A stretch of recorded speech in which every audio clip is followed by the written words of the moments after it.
Hi hello friends, welcome back my channel. ಇವತ್ತು ನಾನು ನಿಮಗೆಲ್ಲ ನಮ್ಮ ಕೂದಲು ಹೇಗೆ ಉದ್ದವಾಗಿ ಹಾಗೂ ನಮ್ಮ ಕೂದಲು ಉದುರುವ ಸಮಸ್ಯೆ ಬಗ್ಗೆ ಕೂಡ ತುಂಬಾ ಜನ ತಲೆ ಕೆಡಿಸ್ಕೊಳ್ತಾ ಇದ್ದಾರೆ. ಹಾಗೂ ಎಷ್ಟೇ ಒಂದು ಕೆಮಿಕಲ್ ಹೇರ್ ಪ್ಯಾಕ್ ಬಳಸಿದ್ರೂ ಕೂಡ ನಮ್ಮ ಕೂದಲು ಉದುರೋದನ್ನು ನಿಲ್ತಾ ಇಲ್ಲ ಹಾಗೂ ಬೆಳೆದು ಕೂಡ ಆಗ್ತಾ ಇಲ್ಲ.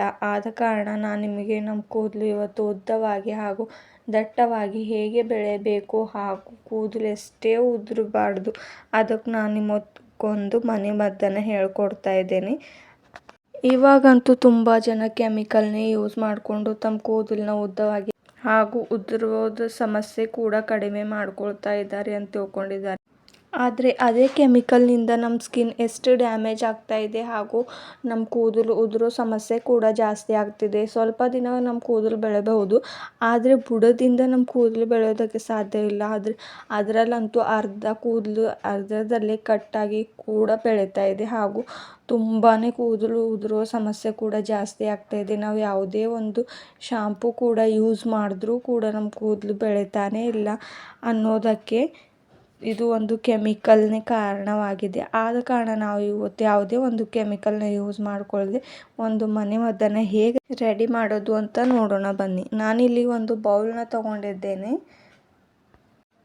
ಈ ಒಂದು ಹೋಮ್ ರೆಮಿಡಿನ ನಾವು ಬಳಸೋದ್ರಿಂದ ನಮ್ಮ ಕೂದಲು ಸ್ವಲ್ಪ ಲೇಟಾಗಿ ಬೆಳೆಯಬಹುದು, ಆದರೆ ಎಷ್ಟು ಉದುರೋ ಸಮಸ್ಯೆ ಕೂಡ ಕಡಿಮೆ ಆಗುತ್ತೆ. ನಾನಿಲ್ಲಿ ಸ್ವಲ್ಪ ಕೊಬ್ಬರಿ ಎಣ್ಣೆನ ಯೂಸ್ ಮಾಡ್ಕೋತಾ ಇದ್ದೇನೆ. ನೀವು ಯಾವ ಎಣ್ಣೆ ಯೂಸ್ ಮಾಡ್ಕೋತೀರಾ ಅದನ್ನು ಕೂಡ ಯೂಸ್ ಮಾಡ್ಕೊಳ್ಬಹುದು. ನಾನು ಕೊಬ್ಬರಿ ಎಣ್ಣೆನೇ ಯಾಕೆ ಯೂಸ್ ಮಾಡ್ಕೋತಾ ಇದ್ದೇನೆ ಅಂದರೆ ಕೊಬ್ಬರಿ ಎಣ್ಣೆಯಲ್ಲಿ ನಾವು ಜಾಸ್ತಿ ಪ್ರೋಟೀನ್ನ ಕಾಣ್ಬೋದು. ಆದ ಕಾರಣ ನಾನು ಯಾವಾಗಲೂ ಕೊಬ್ಬರಿ ಎಣ್ಣೆನೇ ಯೂಸ್ ಮಾಡ್ಕೋತೇನೆ. ಮತ್ತು ನಾನು ಈ ಕೊಬ್ಬರಿ ಎಣ್ಣೆಯಲ್ಲಿ ನುಪ್ಪುರ್ ಮೆಹಂದಿನ ಯೂಸ್ ಮಾಡ್ಕೋತಾ ಇದ್ದೇನೆ. ನುಪ್ಪುರ್ ಕೂಡ ತುಂಬಾ ಹೆಲ್ತಿಯಾಗಿರುತ್ತೆ. ಆದ ಕಾರಣ ನಾನಿವತ್ತು ನುಪ್ಪುರ್ ಮೆಹಂದಿಯಿಂದ ಹೋಮ್ ರೆಮಿಡಿನ ಹೇಗೆ ಬಳಸ್ಕೊಳ್ಳೋದು ಅಂತ ಇವತ್ತು ಹೇಳ್ಕೊಡ್ತಾ ಇದ್ದೇನೆ. ಕೊಬ್ಬರಿ ಎಣ್ಣೆಯಲ್ಲಿ ನಾನು 1 ಟೇಬಲ್ ಸ್ಪೂನಷ್ಟು ನುಪ್ಪುರ್ ಮೆಹಂದಿನ ಹಾಕ್ಕೊಳ್ತೇನೆ. ನೀವು ನುಪ್ಪುರ್ ಮೆಹಂದಿ ಜಾಸ್ತಿ ಕೂಡ ಯೂಸ್ ಮಾಡ್ಕೊಳ್ಬಹುದು. ಆದ್ದರಿಂದ ಯಾವುದೇ ಒಂದು ಬ್ಯಾಡ್ ಎಫೆಕ್ಟ್ ಕೂಡ ಆಗೋದಿಲ್ಲ. ನಾನಿಲ್ಲಿ ಸ್ವಲ್ಪ ಪ್ರಮಾಣದಲ್ಲೇ ಯೂಸ್ ಮಾಡಿ ನಿಮಗೆ ತೋರಿಸ್ತಾ ಇದ್ದೇನೆ. ನುಪ್ಪುರ್ ಮೆಹಂದಿ ಕೂಡ ನಮ್ಮ ಕೂದಲು ಬೆಳವಣಿಗೆಗೆ ತುಂಬಾ ಯೂಸ್ಫುಲ್ಲಾಗಿ ವರ್ಕ್ ಮಾಡುತ್ತೆ ಹಾಗೂ ಬುಡದಿಂದ ನಮ್ಮ ಕೂದಲು ಬೆಳೆಯೋದಕ್ಕಂತೂ ತುಂಬಾ ಯೂಸ್ಫುಲ್ ಆಗಿದೆ. ಆದ ಕಾರಣ ನಾನಿವತ್ತು ನುಪ್ಪುರ್ ಮೆಹಂದಿನೇ ಹಾಕ್ಕೊಳ್ತಾ ಇದ್ದೇನೆ. ನೋಡ್ಬೋದು ನುಪ್ಪುರ್ ಮೆಹಂದಿ ಹಾಕ್ಕೊಂಡ ನಂತರ ಅದರ ಕಲರ್ ಹೇಗೆ ಕಾಣಿಸ್ತಾ ಇದೆ ಅಂತ.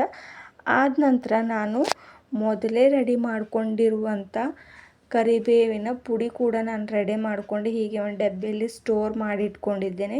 ಮೊದಲು ಕರಿಬೇವನ್ನ ಒಣಗಿಸಿ ಆಮೇಲೆ ಮಿಕ್ಸಿ ಜಾರಿಗೆ ಹಾಕಿ ಹೀಗೆ ನಾನು ಪುಡಿ ಮಾಡಿಕೊಂಡು ರೆಡಿ ಮಾಡ್ಕೊಂಡು ಇಟ್ಕೊಂಡಿದ್ದೆ ಮೊದಲೇ. ನೀವು ಕೂಡ ಮಾಡ್ಕೊಂಡು ಹೀಗೆ ಇಟ್ಕೊಳ್ಬೋದು, ಯಾವಾಗಲೂ ಕೂಡ ನಮಗೆ ಯೂಸ್ ಆಗುತ್ತೆ. ಹಾಗೂ ಸ್ವಲ್ಪ ಕರಿಬೇವಿನ ಪುಡಿ ಕೂಡ ಇದರಲ್ಲಿ ಯೂಸ್ ಮಾಡ್ಕೋತಾ ಇದ್ದೇನೆ. ಇವೆರಡು ಇಂಗ್ರೀಡಿಯೆಂಟ್ಸ್ನ ಕೊಬ್ಬರಿ ಎಣ್ಣೆಯಲ್ಲಿ ಹಾಕಿದ ನಂತರ ಹೀಗೆ ಚೆನ್ನಾಗಿ ಅದನ್ನು ಮಿಕ್ಸ್ ಮಾಡ್ಕೊಳ್ಳಿ. ಆಮೇಲೆ ನಮ್ಮ ಹೇರ್ನ ವಾಶ್ ಮಾಡಿಕೊಂಡೇ ಅಪ್ಲೈ ಮಾಡ್ಕೊಳ್ಳಿ. ಯಾಕಂದರೆ ನಾವು ಮೊದಲೇ ಎಣ್ಣೆನ ಅಪ್ಲೈ ಮಾಡಿಕೊಂಡ್ರೆ ನಮ್ಮ ಹೇರ್ಗೆ ಈ ಒಂದು ಹೋಮ್ ರೆಮಿಡಿ ಕೂಡೋದಿಲ್ಲ. ಆದ ಕಾರಣ ನೀವು ತಲೆನ ವಾಶ್ ಮಾಡಿಕೊಂಡು ಇದನ್ನು ಹಚ್ಕೊಳ್ಬೋದು. ಹೀಗೆ ನೀವು ಕರಿಬೇವನ್ನ ಕೂಡ ತುಂಬಾ ಈಸಿಯಾಗಿ ಸ್ಟೋರ್ ಮಾಡಿ ಇಟ್ಕೊಳ್ಬಹುದು. ಯಾವುದೇ ಕೆಮಿಕಲ್ ಇಲ್ಲದೆ ಮನೆಯಲ್ಲೇ ನಾವೇ ರೆಡಿ ಮಾಡಿಕೊಂಡು ಹೀಗೆ ಒಂದು ಡಬ್ಬಿಯಲ್ಲಿ ಸ್ಟೋರ್ ಮಾಡಿಕೊಂಡು ಹೀಗೆ ರೆಡಿ ಮಾಡಿಕೊಂಡು ನಮಗೆ ಯಾವಾಗ ಬೇಕೋ ಆವಾಗ ನಾವು ಯೂಸ್ ಕೂಡ ಮಾಡ್ಕೊಳ್ಬಹುದು.